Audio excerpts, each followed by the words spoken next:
The late afternoon sun poured through the glass walls of Gate 47B business class passengers lined up for pre-boarding, a blur of tailored suits, coffee cups, and impatience. Among them stood Lawrence Whitaker, mid-60s, skin like polished mahogany, eyes steady as still water. His navy blue suit carried quiet money, not loud designer logos, just timeless quality. The kind of man who didn't need to prove he was someone. He was headed from Atlanta to Seattle, a routine inspection trip, one of many he'd made in the last 3 decades. He preferred to travel without the entourage, without the flash. Just him, his briefcase, and the calm that came from building something no one thought he could. Announcer voice, boarding Group 1, first-class passengers may now board. Lawrence stepped forward. He gave the gate agent a polite nod and scanned his ticket. The green light blinked. Then came the voice, sharp, entitled, dripping with that public kind of condescension. "Excuse me," a woman's voice cut through. "You're in the wrong line." Lawrence turned slightly. A white woman in her late 40s, expensive-looking coat, pearl earrings, stood clutching a designer handbag. Her smile was thin, performative, the kind that hides judgment behind politeness. "This line for first class," she said. "Coach is boarding later." Lawrence tilted his head slightly, calm. "Yes, ma'am," he said, voice smooth as jazz. "That's where I'm headed." Her eyes flicked down his suit, then to his carry-on, not the newest model, slightly scuffed. Her smirk deepened. "Oh, I see," she said. "I just didn't want you to be embarrassed. You know how confusing these things can be." The gate agent looked uncomfortable but said nothing. The people behind started to notice. Phones shifted in hands, quiet observers sensing something off. Lawrence only smiled, that calm, slow smile that didn't reach his eyes. "I appreciate your concern," he said, stepping forward, "but I think I'll be fine." He walked down the jet bridge unbothered, but inside a low ache stirred that familiar old feeling, the one he thought he'd outgrown. He'd spent a lifetime breaking ceilings and walking through doors people said weren't for him. And still, every now and then, the world found a new way to test his peace. Inside the cabin, he reached seat 1A, window side. He placed his briefcase in the overhead compartment, sat down, and exhaled. Then came the tap on his shoulder. "Excuse me," the same woman's voice said, sharper now. "You're in my seat." Lawrence looked up. She was standing over him, ticket in hand, irritation blooming on her face. "Ma'am," he said softly, "this is 1A, that's what's on my boarding pass." "No, it's not," she snapped. "You probably read it wrong, or maybe you meant 11A, that's back there in coach." Passengers nearby began to whisper. A young man discreetly lifted his phone, recording. Lawrence sighed through his nose. "You sure you want to have this conversation here?" "I'm very sure," she shot back. "I fly this airline all the time. People like me pay for this section. I'm not moving." He leaned back calm, eyes fixed on her, unbothered by the eyes around him. "Then I suppose," he said evenly, "we'll let the crew settle it." The flight attendant approached, smiled tight but professional. "Is everything okay here?" The woman turned, exasperated. "This man's sitting in my seat, 1A." The attendant checked the tickets, and her eyes widened. "Ma'am," she said carefully, "it looks like your seat is actually 2A, this gentleman, in the correct seat." The woman's face flushed red. "Well," she stammered, "that's ridiculous, maybe your system's wrong." The murmurs grew. The camera phones rolled. Lawrence stayed silent, steady, as if he'd seen this movie before. When the attendant offered to reseat her, the woman scoffed and stormed into 2A, muttering something under her breath about mistakes and ridiculous policies. Lawrence looked out the window. The engines hummed. His jaw flexed once, then stilled. He wasn't angry. He was just tired. Sometimes dignity doesn't make noise. It just breathes deep and waits. The plane began to move, sunlight stretching across the runway like gold paint. Lawrence sat quietly, eyes closed, hands folded. Across the aisle, the woman name tag flashing from her work bag. Corinne Albright, Regional Marketing Director, kept glancing over. Her pride wouldn't let her apologize. Instead, she leaned toward the attendant again. "Are you sure?" she whispered, just loud enough for nearby passengers. "Because I know this airline doesn't just hand out first-class seats." The attendant's polite tone never wavered. "Yes, ma'am. He's a frequent traveler with top-tier status." Lawrence gave a soft smile.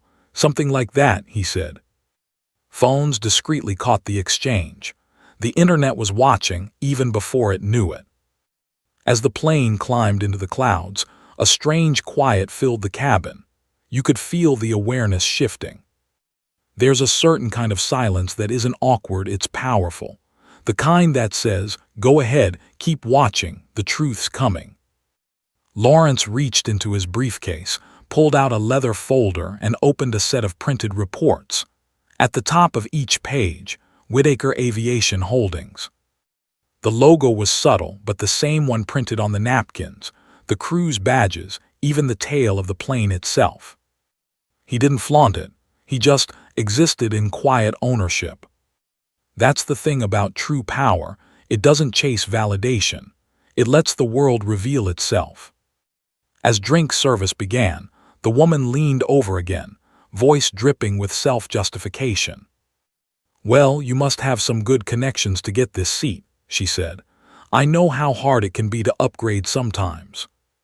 Lawrence didn't look up. "Connections?" he said softly, eyes still on his documents. "You could say that." He didn't need to defend himself. He just let her talk and let the truth sit quietly beside him, waiting for its moment. 30,000 feet above the ground, peace settled into the cabin, thin, uneasy peace. People scrolled their phones, half pretending not to look at the man in 1A, and the woman in 2A who kept shifting in her seat. Every so often, she leaned just far enough forward to glance at him again. Something about the way he moved, slow, deliberate, unbothered, was starting to eat at her. She'd seen confidence before, but not like this. Not quiet, old money confidence. The kind that didn't need to post, didn't need to brag, just was. About an hour into the flight, the captain's voice broke through the intercom, a voice with warmth and respect. "Ladies and gentlemen, welcome aboard Whitaker Airlines, Flight 228 to Seattle. We're cruising smoothly thanks to some clear skies, and as always, thanks to Mr. Whitaker himself joining us on board today." The cabin stirred, heads turned. The woman froze. "Wait," she whispered. "What did he say?" The attendant, smiling knowingly, leaned in. "He's referring to Mr. Lawrence Whitaker, our founder and CEO. He's on board today." Her face drained of color. Her eyes flicked to the man in front of her, the man she'd just accused of sitting in her seat. He looked back, one eyebrow raised, no malice, just quiet recognition. That's the thing about truth. It doesn't need a mic drop. It just lands and lets silence finish the job. The passengers murmured now, whispers rolling like wind through tall grass. "That's him. The owner." "Bro," she told him to move. The young man who'd been recording earlier caught it all, zooming in on her shocked face, the embarrassed shuffle of her hands, the CEO's calm demeanor. Lawrence turned slightly, his voice low and measured. "You were right about one thing," he said. "These seats are hard to get. I designed them to be." The woman's lips parted, but no words came out. He gave her a small nod, not cruel, not gloating, just final. Then turned back to his tablet, reviewing the company's quarterly data. That's what power looks like when it's fully grown, no shouting, no revenge, just presence. The flight attendants, now clearly aware, offered him a refill before anyone else. "Thank you, sir, and thank you again for all you've built." He smiled politely. "Just doing my part," he said, Make sure everyone gets where they're going with a little respect. That line hit different, especially for the woman in 2A. She stared out the window now, cheeks flushed, fingers tight around her glass of wine. Her reflection looked back, the kind that forces you to think about who you really are when no one's watching. And somewhere behind her, another passenger whispered, not mocking, just honest. Guess Karma boarded early today. The internet was already waiting for the clip. A story like this doesn't stay in the sky, it lands heavy. When Flight 228 landed in Seattle, the world outside was gray with drizzle. But inside, there was a quiet storm of realization. Passengers stood up, gathering their bags, whispering with that mix of awe and guilt. Some wanted selfies, others just wanted to shake the man's hand. Lawrence didn't make a scene. He stood, adjusted his cufflinks, and let others go first. That was his way, lead without pushing.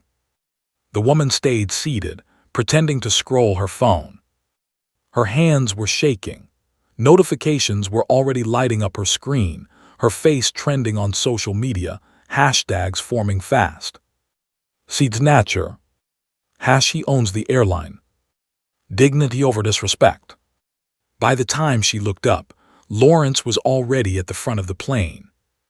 He paused just long enough to speak to the captain, the crew standing a little taller around him. "Smooth flight," he said. "Tell your team I'm proud." Then, without turning around, he said one last thing, just loud enough for her to hear. "Respect doesn't cost a thing, but losing it, that can be expensive." As he exited, one of the younger flight attendants, a black woman in her late 20s, smiled softly. "Mr. Whitaker, thank you for the example." He nodded once. "Keep flying high," he said. By the time she stepped off the plane, her phone had blown up, emails from her company, PR alerts, apology drafts. Her face was all over the morning blogs before baggage claim. And Lawrence, he was already gone. A car waiting at the curb, rain tapping against the window as the driver pulled away. He didn't check social media, didn't need to.